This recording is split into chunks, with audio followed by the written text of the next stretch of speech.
My name is Majed Halawi. I'm the Vice President of Growth at Pure Harvest Smart Farms. Pure Harvest is a high-tech agricultural startup that was founded here in the UAE back in 2016. The vision of the company was to be able to produce all year round, very high quality fruits and vegetables sold at a discount of the comparable quality products found in the market. In a startup environment, there's actually not a typical day per se. There are certain routine things that I try to do throughout the entire week. For example, regular meetings with my team or with external vendors and people that I depend on. However, quite a big portion of the day is spent in prioritizing and slotting in activities that need to happen in order to service the ever-shifting needs of a startup.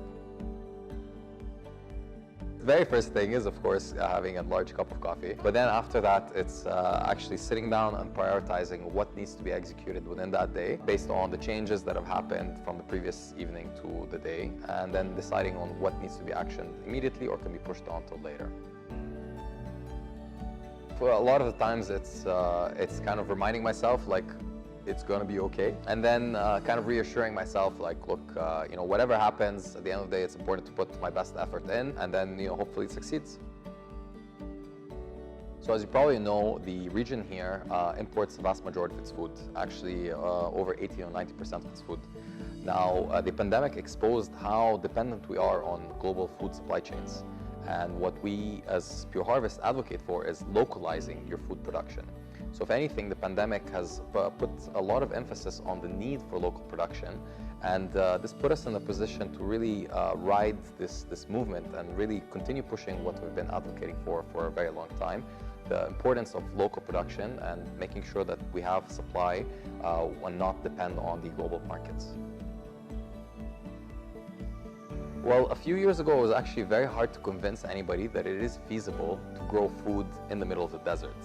And so we spent a lot of time educating the market and the investors and the government about the possibility of doing this. And so it was very difficult actually raising the capital that we needed to launch this initiative and to build our first farm. But thankfully, after a lot of effort, we managed to do so. Just don't give up, like, keep going, no matter how bad it gets. And I think the same applies for the organization. Probably the most important one is it's okay to fail. What's important is what you do after you've realized that you failed and making sure that you move on to the next failure, actually.